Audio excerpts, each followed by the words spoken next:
Okay, next thing we're doing is we are going to add and subtract complex numbers together. Super, super similar to adding and subtracting variables. You combine like terms. So combine the real parts, combine the imaginary parts. Okay, so our main idea here is just to combine like terms. So we'll do this out nice and slowly, just so we're all clear on what we're doing. So our like terms, we've got the real part. So here the real part is 3, here the real part is 2. Notice you've got addition in the middle. So the real part would be 3 plus 2, which is 5. And then the imaginary parts is this, anything that's got an I involved. And again, notice there is addition in the middle. So the imaginary parts, this is a positive 5i plus, and then we have a negative 4i. So positive 5, negative 4i, combine like terms, we end up with just an I. So we combine those up, and that's our new complex number. A lot of this could probably be done in your head, but I just want to make sure you know exactly where all the pieces are coming from. Okay, so next piece, careful with this, we've got subtraction. So we could probably do this without being super detailed like this. So we start with the real part. So the 4 is the real part on the left. Your operation in the middle is subtraction. And then 3 is the real part on the right. Okay, so we're going to combine those. These are like terms right here. And then going back to the left for the imaginary part, negative 6i is your imaginary part here. There's subtraction in the middle. And then minus 7i would be your real part on the right. Okay, so again, these are like terms, so we're going to combine those up. So 4 minus 3, of course, gives us 1. And then we have negative 6i minus negative becomes plus a positive. So negative 6i, positive 7i would just end up being a positive 1i. Okay, so that's addition and subtraction. Pretty straightforward, works the same way that like combining like terms with variables does. With this one, we are going to look at a multiplication example. Okay, so that's kind of in the form of a story problem here. So complex numbers, we do use them in electricity. You may have actually seen this in physics before. And in physics, for whatever reason, they use J rather than the imaginary unit I that we have used in the past. So in an AC circuit, it says voltage V, current C, impedance I. So we've got these 3 different qualities here. They're related by this formula. So the voltage is equal to the current times the impedance. And so they give us an expression for the current, and they give us an expression for the impedance, and we are going to plug them into this voltage formula. So voltage is equal to the current times the impedance, which in our case the current is represented by 1 plus 4j. So remember, j is just the imaginary. And then the impedance is 3 minus 6j.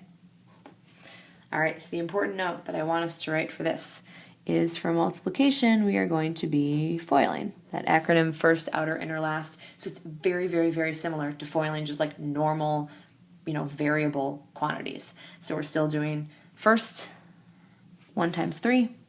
So 1 times 3, of course, gives you 3. And then O for outside, 1 times negative 6j. So we get negative 6j. I for inside, 4j times 3 would be 12j. And then last, 4j times negative 6j. The 4 and negative 6 multiplied to negative 24, and then the j times j would give you a j squared. So we got a few things that we have to combine here. Remember I mentioned to you that you never, ever, ever leave a power of I, which means you never leave a power of j. So we know that that piece right there, anytime you see an I squared or j squared is automatically equal to a negative 1. Okay, so we're going to replace that. So we've got 3. We can combine these up in the middle because those are like terms. So negative 6j, positive 12j would give us a positive 6j. And then this, negative 24 times negative 1 would be positive 24.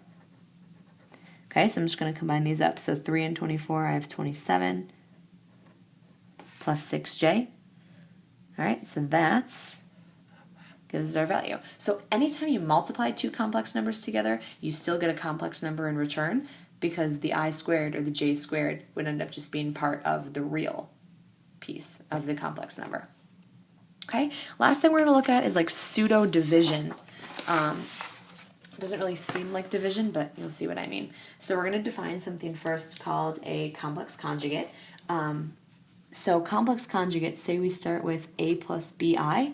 The complex conjugate of that is a minus bi. So all the conjugate is it's taking the exact same binomial and just changing the operation in the middle. Notice both of these a's are still positive. All that has changed here is that this is addition and this is subtraction. So if you start with this, the conjugate of this would be addition. The conjugate of addition is subtraction, and vice versa. So our conjugates are actually going to be very, very useful. We are going to be able to use the complex conjugate to simplify the complex numbers, okay? So we've got these two examples right here, and once we get through those, that'll be the end of 4-4. So we're working on this, and we want to simplify that into the form of a complex number. So what we do, and you'll understand why we do this once it's done, we're going to multiply the denominator by its conjugate. And we've got this really awesome property about conjugates that if you multiply them, you always get a real number. And you'll see that kind of work in action. So the denominator is 3 plus 2i, which makes the conjugate 3 minus 2i. And I can't just run around multiplying just the denominator. I have to balance it out by multiplying the numerator too. So if you look at this, top and bottom are the same. I'm technically just multiplying by 1. Okay, so I'm going to do lots of cleanup here. So I have this 5i to distribute, so we're practicing some more multiplication. So 5i times 3 gives me 15i. And then 5i times negative 2i would give me negative 10i squared. Okay, we're going to keep cleaning this up, so don't worry. Now in the denominator, we're going to FOIL. So, first would be 3 times 3, and that is 9. Outside would be 3 times negative 2i, negative 6i. Inside, 2i times 3 would be 6i. And then last, positive 2i, negative 2i would be a negative 4i squared. Okay, so we're going to keep cleaning this up. First thing you should notice is that these will cancel. That's the beauty of multiplying by the complex conjugate, is that the outside-inside terms will always cancel each other out. And that's because the operations are opposite. So let's keep cleaning. Remember, for both of these, every single time that you see an I squared here, remember you replace it with a negative 1. Okay, so we have 15i. Negative 10 times negative 1 is positive 10 over.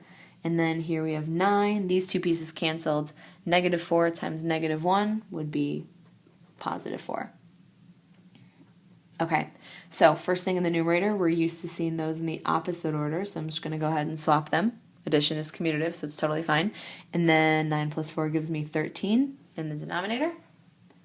Okay, so last thing, I want it to look like this. I want like just a real part and then an imaginary part. So I'm actually going to split them both up over my denominator. It's like uncombining common denominators.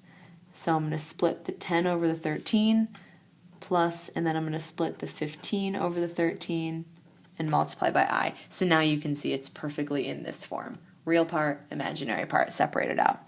So that would be your final answer for that.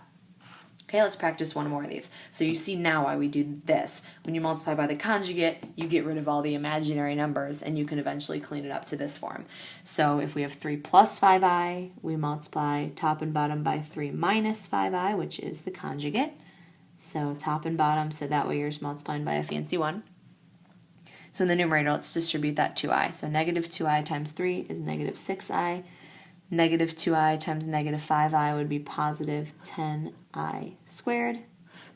And let's FOIL in the denominator. 3 times 3 is 9. 3 times negative 5i is negative 15i. 5i times 3 is 15i. And 5i times negative 5i would be negative 25i squared. Okay, so just like the one before, time to start cleaning up. So every time you see an I squared, you can replace it with a negative 1. We should never ever leave an I squared. So we've got negative 6i, and then positive 10 times negative 1, so minus 10, over. Now notice these guys will cancel. That should always happen when you multiply by the conjugate. And then we have 9. This is negative 25 times negative 1, so plus 25. Okay, so same as up above. I'm used to seeing these two pieces in the opposite order, so I'm going to put the negative 10 first, then minus the 6i, and then my denominator will be a 34. Okay, so I'm going to uncombine like terms, split these up. So I'm going to put the negative 10 over 34, and then I'm going to put negative 6 over 34 multiplied by my I on the outside. Last thing is that these can all reduce because they're all even, so I'm just going to reduce everything by 2. So negative 10 goes to negative 5, 34 reduces to 17, just dividing them both by 2. So 6 reduces to 3, and 34 reduces to 17. Don't forget your imaginary number on the outside, so just like the one above, this form perfectly matches up with this. A would be negative 5/17, B would be negative 3/17. Okay, so that's it.